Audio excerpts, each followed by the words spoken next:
Hi there, I'm Drew Badger, the world's #1 English fluency guide, and it is a pleasure to welcome you to another advanced listening practice lesson. Well, it is another beautiful morning here in Japan, and by beautiful, I mean, actually it's incredibly rainy out here. That's a little bit of sarcasm for you, part of that American humor. When you're trying to understand American humor, this is actually something that people will normally do. They will say one thing and actually mean the opposite, so it's important to listen to their tone of voice. So if I say, wow, it's a beautiful day out here, I really mean it's probably a pretty crappy day, a pretty awful day. It's been raining constantly for the past, I say maybe 48 hours, something out here. It was actually really interesting. We call my daughter Aria, we call her like the kind of like the sun baby or the clear skies baby, something like that. It'd be the Japanese equivalent.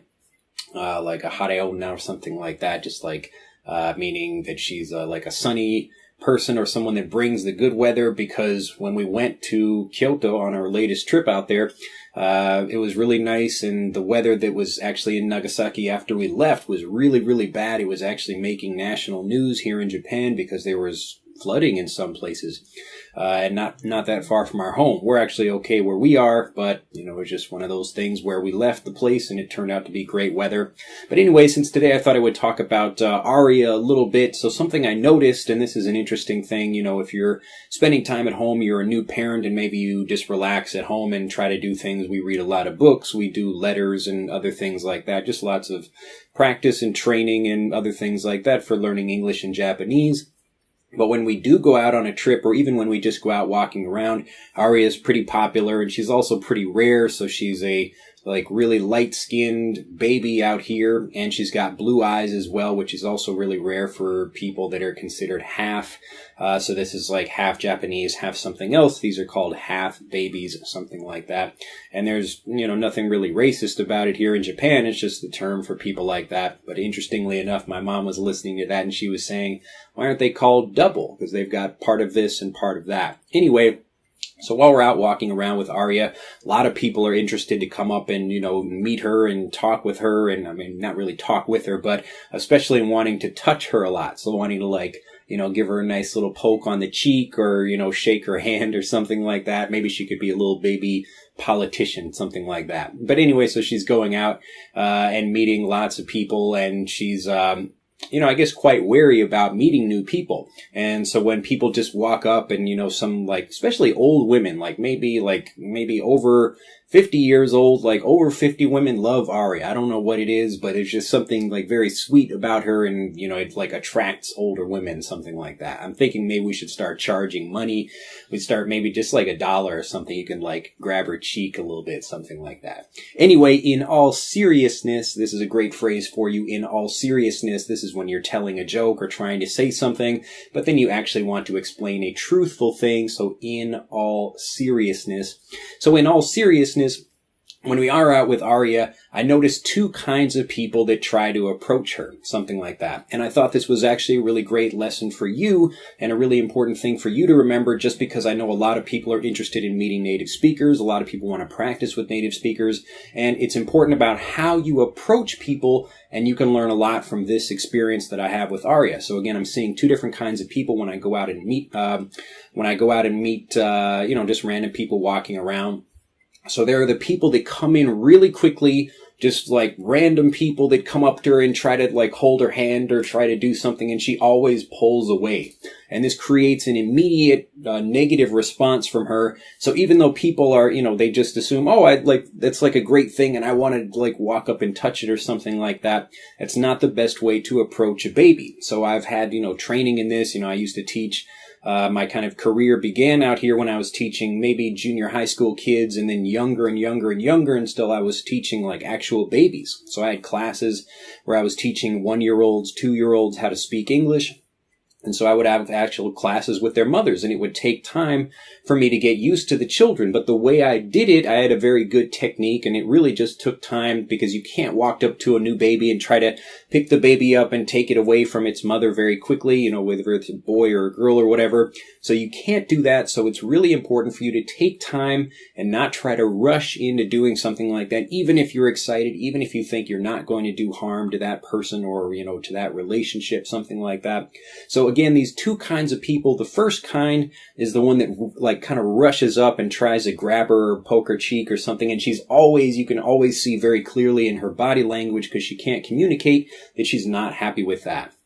So we have to kind of hold her back. And actually, it's really interesting in Japan because people typically are not making an effort to say anything to people they don't know, or if you're sitting on the train, most people are really quiet and just sitting there and doing their own thing, reading a book or playing on their phone or something like that. But Aria tends to create a social situation, and it's kind of like having a dog, something like that, where you're out at the park and people walk over and want to pet the dog, that kind of thing. Aria is not a dog, but anyway, you understand the analogy.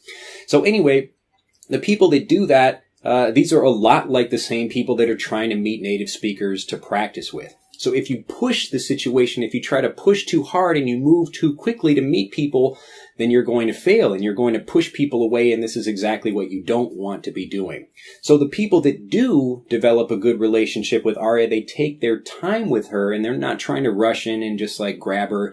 And this is the same thing that I did when I was working with little children. So again, I'm teaching little babies with their mothers or sitting there. The first thing I would do is just walk up and I would just say hello, and then I would walk away. So I'm letting them know like I'm here and I'm friendly, but I'm not trying to do anything. So it's a process of like coming towards and going back and coming towards and going back.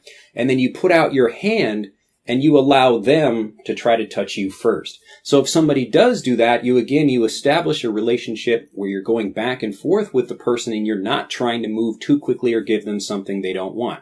Now, not everyone is going to respond to that. So some babies, like maybe I'm like, hey, and they're still, kind of shy or kind of nervous, but I'm giving them the opportunity to decide whether they want to take the next step and go back and forth like that. So like any other relationship, when you're trying to approach native speakers, you can just, even when you're walking like kind of from far away. So I do this in Japan. I can see somebody walking and I say, hello, something like that, just to see what they say, just to gauge their reaction. Are they interested in having a conversation or saying hello or anything like that? And a lot of times they are, and sometimes they aren't. You're not going to win everybody. It's just how life works. But if you understand this, you're going to increase your chances of being able to meet more people to practice with.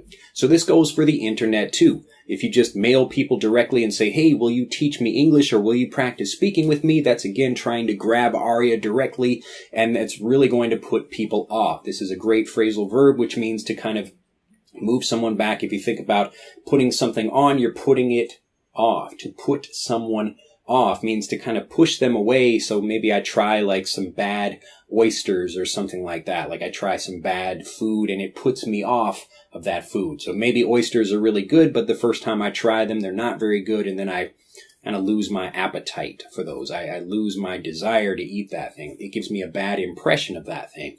So in the same way that you should be really trying to just indicate your interest just by saying hello, just by getting the ball rolling. This is another great English expression, to just begin moving something, to start the ball rolling. You've got a ball, it takes a little bit of time to push it initially, but once you get the ball rolling, it becomes much easier, and then it continues to roll without much effort on your part. So think about this when you're going out and trying to meet people to practice with, whether it's, even people that speak your own language, and you're trying to meet other people just saying hello. You can practice this kind of behavior when you're just meeting even babies. You do the same thing. Just say, oh, hello. And then you can reach out your hand just in the same way that you would try to you wouldn't just try to grab a dog that you see on the street. You would maybe put your hand out and let the dog sniff you a little bit. And then if it comes closer, then you can try to pet it, that kind of thing. But there's always a give and take where you indicate your interest, but you don't go too quickly, too fast, and try to do too much before the other person is ready. So if you want to meet more native speakers to practice with, take your time, indicate interest. This could be in the same way you're on YouTube comments here. Now, this is just one final tip about this, but if you're looking for native speakers, you're probably not going to find them on this channel. So people that come to watch these videos, they're like, hey, are there any native speakers around here? The answer is most likely no. Native speakers are not going to be watching my videos, or at least not these videos specifically where I'm teaching something and I'm just sitting in front of the camera. Actually, some people do. Some people on YouTube, and they just comment, they're like, hey, I just wanted to check out the video, something like that. But you're much more likely to find native speakers where you watch content made for native speakers. So I'm trying to do more of that. And actually, my ultimate goal with YouTube is to figure out some kind of thing. And you can see what I'm doing on YouTube where I'm testing different things, trying different things and seeing what works. But ultimately, I'd like to make content for native speakers that non-native speakers can also enjoy. And that way we can get a mix of good people that are interested in the content and really enjoy talking with each other in the comments below. So if you can help with that, if you have any ideas about other kinds of things that maybe native speakers and non-native speakers would enjoy, because that's, again, the kind of thing that would attract more native speakers to get more native speakers in the comments, etc. And that would help you find more people to practice with. Anyway, I'll leave you with all that. So just a couple of things to think about today. It's just, another fantastic day. I've enjoyed waking up for a second day in a row, getting up early to produce a video for you. You can see I still have not shaved. I'll have to shave tomorrow. I'm going out to Fukuoka, Japan, another area, and I'm hopefully going to get my daughter a passport so she can come back to America and travel around with us and go see some interesting things. Anyway, I'll leave you with that. If you have enjoyed this video, do press that like button. Do subscribe if you're not already a subscriber to the YouTube channel, and I will see you in the next video. Bye-bye. Did you know that most English learners have just one major fluency frustration that stops them from enjoying conversations and becoming a successful speaker? For you, it might be your accent, or that you hesitate to think and translate in your head before you speak. Whatever your biggest learning frustration may be, we've prepared specific advice just for your situation to help you finally reach your English learning goals. Click on the link in the upper right of this video to turn your biggest learning weakness into a strength and start getting fluent 2, 3, or even 10 times faster.